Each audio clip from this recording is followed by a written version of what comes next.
I played an awesome game of Warhammer last night with Alex. We only got through 2 rounds, and I'm looking forward to finishing it.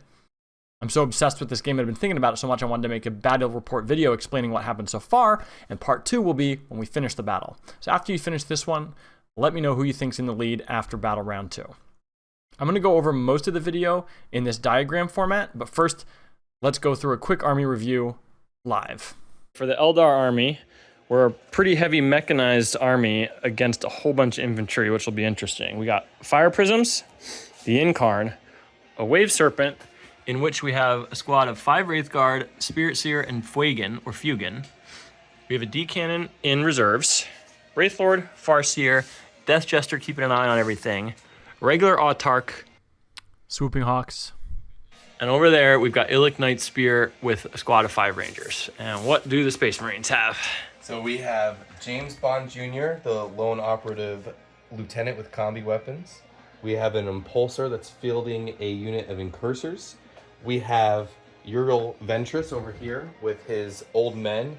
And then over here we have Blade Guard with Tigurius. Company Heroes is what they're called. You have Calgar with his lovely Victrix Honor Guard with Eradicators.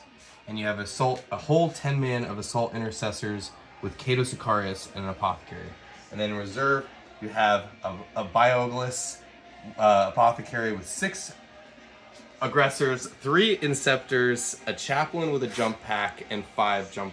So once we determined that I would be going first as the Eldar player down here, Alex made all his scout moves. He had a lot of units with scouts. So these scouts moved back here.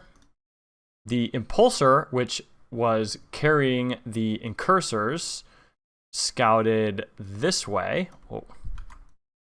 Scouted this way. Now, I probably played this wrong, but I used my Ranger's reaction move in response to this scout move. Scouting says it's a normal move. Rangers can react to a normal move, but they also say once per turn, and I don't think a turn's officially started. So we might have done this wrong. Basically, the Rangers moved back, and then his lieutenant with combi weapon could react to my Ranger's move because it was within 9 inches. So he tucked in under this building here. Also, his Assault Intercessors with the Apothecary and Sicarius have scout. So they scouted up here. Did they? Yeah, they did just get onto the edge of the point. Yes, they have scout because Captain Sicarius gives them scout. So I got engage on all fronts and cleanse. Engage on all fronts, I want units in all 3 quadrants. So with my Swooping Hawks, they have assault. So they took an advance move. They got a 6. So they got like 14 inches plus 6 is 20. They basically got right up here. They were able to get a shot off on these scouts, even though he tried to hide, and they would get engage on all fronts. I already have Rangers in this quadrant, so they're going to get engage on all fronts. Because they have Illic Nightspear, they can't be targeted outside 12 inches, so these guys, I just want to keep them tucked away as far as possible, and they actually used cleanse on this objective. I was thinking about cleansing this one also, but I thought I got a shot on these scouts, maybe I can kill them. Didn't work out as well as I thought, but I only got 1 cleanse and engage on all fronts. So my Wraith Lord pops out here. He gets right within 12 inches of these Intercessors, so he can hit them with his Flamers and his Bright Lances. It's a little weird to shoot Bright Lances into Intercessors. Wave Serpent with his truckload of Wraith Guard and Fuegan moves up here. This Fire Prism moves up here to get a long 60-inch shot on the Impulsor. Of course, this Fire Prism can shoot through that one. And that was basically my movement phase. For shooting, my Hawks start off, unfortunately, they only kill 1 scout. Not nearly as good as I had hoped. Eventually, these scouts at the end of the turn, they will pop off back into reserve, so I'm going to go ahead and put them out there right now. Wraith Lord, 2 Flamers and 2 Bright Lances, only pops 1 Intercessor. He will use Fire and Fade to tuck back in here. Oh, he was also fortuned from the Farseer. Now, the Death Jester, on the other hand, he blasts the crap out of these Intercessors and kills 5 of them. 1, 2, 3, 4, 5. Only 4 left. So he used Fate's Messenger for a sustained hits 3. He used a Fate dice for a sustained hits 3. 9 total dice. Devastating wounds. Got a couple devastating wounds. He should have Plunging Fire, which I didn't even remember to do, and still was able to kill 5 Intercessors. Pretty ridiculous. This Fire Prism does 6 damage to this Impulsor. this Fire Prism, shooting through that one with the Eldar reroll and the Crystal Matrix reroll with both of his shots. This Wave Serpent can, I forget, he's oriented so that he can get a Bright Lance shot on these intercessors that doesn't do anything. And that is it for my turn 1. So I get 2 points for engage on all fronts because I have people in 3 quadrants. I get 2 points for the cleanse with these rangers. And it's on to Alex's turn. First thing in his command phase, he gets his Apothecary, gets to resurrect one of these intercessors. He uses Oath of the Moment on these rangers. And his movement phase. So first, Incursors come out of the Impulsor and move up right up here. He stays outside 9 inches of my rangers so they don't get to do their reaction move, but inside 12 inches so they can shoot him. The Blade Guard veterans want to advance and embark on the Impulsor. He only rolls a 2 on the advance, which is just outside what he needs, so he has to use a command point to re-roll the advance roll, and he gets it. So the Blade Guard vets advance into here, climb into the Impulsor. Now the Impulsor moves right up here. Lieutenant with combi weapon doesn't actually do anything. He stays right there. He doesn't want to proc the Ranger's react move either. Company with Heroes moves out here. These guys just try to tuck in as close as they can onto the wall while still being on the objective. Their Death Jesters can still shoot them, but they hide as much as they can. I forget if I mentioned it, Alex has Assassination and Bring It Down as fixed objectives because I have a lot of monsters, vehicles, and characters. But he actually ends up getting no shots this round because I use Phantasm on the Rangers and get a 6. So not only did I get a 6 on my Hawks advance, I get a 6 on my Rangers advance Phantasm. They get back out of range. Because of Illic Nightspear, he can't be shot outside of 12 inches by either the Impulsor or the Incursors. So 0 points for Alex, turn 1. All right, turn 2, I get Containment, which is where I need to take an action within 9 inches of the edge of the battlefield, not in my deployment zone, and I get Overwhelming Force, where I want to kill enemy units that start on objectives. Only this unit is eligible for that. So, Hawks stay there. They score the primary points on here, and they guard this objective for the Burden of Trust. These guys are just staying there. This guy moved back. This guy moved here. They're basically not going to shoot anything this turn. Yncarne moved there. I'm sort of just trying to screen back here a little bit. Death Jester moved here. This guy did the exact same thing, hopping out there. Farseer is going to just wiggle up that way a little bit. And then my next move is to figure out what we're going to do over here.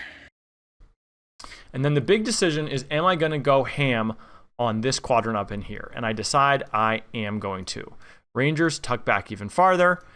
D-Cannon comes in from reserves right in this corner. I don't know if that was a smart move. That's what I did. Wave Serpent moves up here, and all the big boys get out. Fuegan comes out right here. Wraithguard spread out right here with their Spirit Seer. My thought process is I don't have enough to completely destroy this, especially given that he's got Blade Guard veterans in this Impulsor, which are very tanky. But my thought is if I can kill the Incursors or the Impulsor, then the Yncarne can teleport in there. But Alex sees me going all in on this corner, so he rapid ingresses his aggressors with the Apothecary Biologus. So now that's another big, fat, tanky unit. Okay, most important thing is the Death Jester kills 5 more intercessors. He wipes this squad. Jester just wiped 5 intercessors. Because he destroyed the bodyguard unit, it counts as destroying a unit. Because these were on the objective, that counts for overwhelming force. I believe. Someone correct me if I'm wrong. So I get 3 points for destroying a unit on an objective, even though the characters come out and are now unattached. They're also no longer in the same unit as each other. For containment, I do use the Hawks to contain this edge of the battlefield, and I use the Rangers to contain this edge of the battlefield, so neither of them will be shooting. I'm not sure if that was a good decision on the Rangers. We will find out. Wraithlord did no damage here. Actually, no, it did do something. I think he did 2 damage to the Apothecary, if I have that correct. We no longer have any intercessors there. But that was with 2 Flamers and 2 Bright Lances. Also, I forgot to mention the Lieutenant with Combi Weapon did have his reaction move to come out here, I think when the Wave Serpent moved up. My Wave Serpent shot his Bright Lance at the Impulsor and missed. He shot his Shuriken Cannons at the Incursors, and I don't think he got any hits there. But Fuegan blew the crap out of the Impulsor, blew it up, is dead. All the Blade Guard vets come out somewhere like right around in here. It didn't deadly demise, and oh, we forgot to do the rolls for coming out of a blown up vehicle. And the Yncarne uses his ability to teleport right here. Again, probably a dumb move. We'll see. The Yncarne kills one aggressor with his ranged attack. Less than I would have hoped. The Wraith Guard shoot the Blade Guard veterans and do not do nearly as much as I expect. They do 1 damage to 1 Blade Guard. Now, we had a lot of success with the D cannon. It shot its indirect fire against the aggressors, killing 2 aggressors and suppressing them. I also used the Wave Serpent's like exploding shield once a game thing on something, but it didn't really do much. Maybe it did 1 more damage to the Impulsor, if I remember correctly. Oh yeah, Captain Sicarius also has a react move. And my Wraithlord fire and fades up here. That's what happened. I fire and faded all the way up here to get on the point, and he reacted to my fire and fade move, getting up closer. He's trying to, this Death Jester's up in his face. The Farseer is squishy. He's got Assassinate. He's trying to get up here and kill these guys. All right, unfortunately, in my charge phase, my Yncarne charges up in here against both the Blade Guard and the Incursors and does no melee damage. The Yncarne's like most beast weapon. I mean, I was shooting Blade Guard veterans with Tiberius, which are really tanky, but he did nothing. All right, so I get 6 points for the double containment. I get 3 points for overwhelming force for destroying a unit right here. Going into Alex's turn 2. First and most important thing is the aggressors and Apothecary Biologus move up through here. Oh, he picks the doctrine that allows him to fall back and still shoot and charge. He's going to fall back with the Incursors and the Blade Guard vets. He spends a CP to give the aggressors Devastating Doctrine, which is what their overpower combo is with the Apothecary Biologus. But when he moves through here, I overwatch him with the Wraith Guard.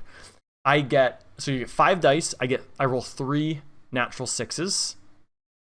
And I use a Eldar reroll and swap in a 6 fate dice that I had. So I get 4 hits on the overwatch, killing 2 aggressors. So I've taken his 6-man aggressor squad down to 1 before they can do any damage, which is huge because that is his most scary unit that he's got, especially with the Devastating Doctrine. Blade Guard vets basically use a fallback move and get right up in here. The Incursors all move up in here somewhere. All right, but you do not want to have a monster in range of 6 Eradicators. I'm about to learn that lesson. These guys pop out here within melter range of the Yncarne. Scouts come back in on the edge of the battlefield.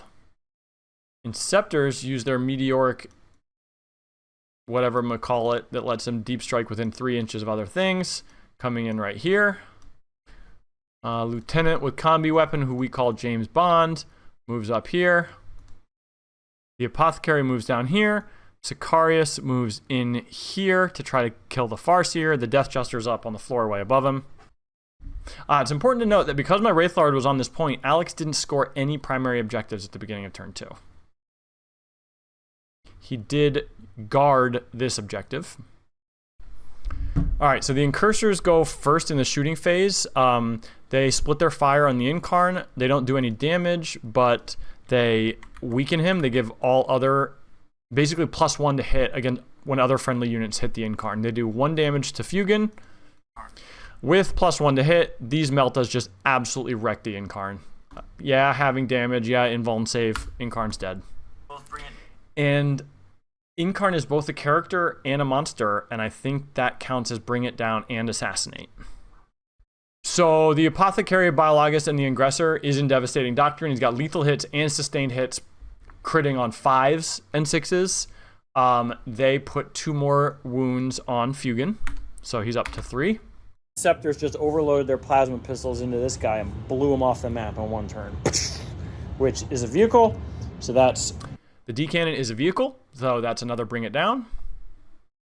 The Blade Guard veterans all have some sort of pistols. I think they shot Fuegan and did nothing. So now it's the charge phase. The Rangers get a react move at some point in here. And James Bond Jr. charges into them. All the Blade Guard vets charge into both Fuegan and the Wraith Guard. And the Incursors charge Fuegan also. So the Incursors all hit Fuegan. He split his fire from these guys to Fuegan and the Wraith Guard. Fuegan dies once. I successfully resurrect him. Oh, no, wait, I have something wrong here. He killed Fuegan the first time in the shooting phase. So it must have been all the Blade Guard vets must have finished him off in the shooting phase. He got his revive, came back up, and now in the charge phase with all these guys hitting him in melee, he died a second time. So Fuegan died twice, proccing Assassinate twice. He's dead. He only gets 2 damage on one of my Wraith Guard. The Wraith Guard slap back and they kill 1 Blade Guard. The Lieutenant with combi weapon kills 3 Rangers. And they do nothing back against him. And that's the end of round 2. Alex scores 3 Assassinates, Fuegan once, Fuegan twice, and the Yncarne. And 1 Bring It Down on the Yncarne. He will probably get guard at the end of my turn, but that doesn't happen until round 3. So, what do we have? Alex has killed slightly more points than me. My Death Jester has been... Oh, yeah. Sicarius attacks the Farseer. I'll just move him down here. And only does 2 damage. The Incursors did try to use their mine on something. I don't think they were successful. So, I think I'm winning on points. Going into round 3, I've got 3 primary objectives. All 3. So this is going to be beast in points. Alex has killed slightly more point value of units worth of mine by just wrecking the Yncarne, which is 350 points. But I think I'm set up for a pretty devastating turn 3. My plans are... Well, first, tell me what you think. Who do you think is winning? I think I'm still in the lead here because for turn 3, my Fire Prism has... And my Wraith Lord and this Fire Prism can blast all these Eradicators. It's not like the best shooting. Those Fire Prisms with their like dispersed mode, still pretty wrecked. I've got 3 points. Up here, I'm going to obviously have to use Feigned Retreat on the Wraith Guard. Then I get a whole free shot at something. I don't... And I've got my Wave Serpent can still shoot even in engagement range of these Incursors, which he is, with Big Guns Never Tire. So I think with a whole volley of Wraith Guard, the question will be, who do I hit, right? I think the Wave Serpent will probably shoot the last aggressor with his Bright Lance, try to kill it. Then the Wraith Guard are free to hit the Blade Guard veterans with their cannons. The Rangers will just have to do a regular fallback. And then on the charge phase, I don't know. I don't know. So there's a lot of options. Maybe my Wraith Guard need to wreck the Inceptors. That's probably what I need to do. That's probably what I need to do. Okay, I think I can take care of Sicarius with the Autarch. His Dragon Fusion Gun should be able to blast them. I'll fall back with the Farseer. Blast Sicarius with the Autarch, Dragon Fusion Gun, and then charge him. Hawks are sitting pretty. So the main thing, Alex has Jump Pack Intercessors with a Chaplain with Jump Pack. So they have Deep Strike. He could Rapid Ingress them. I forget if I mentioned it. I think the Scouts have moved up by now. So yeah, that's the end of round 2. I'm excited for phase 3. Who do you think is going to win? I don't know. Stay tuned for the next video.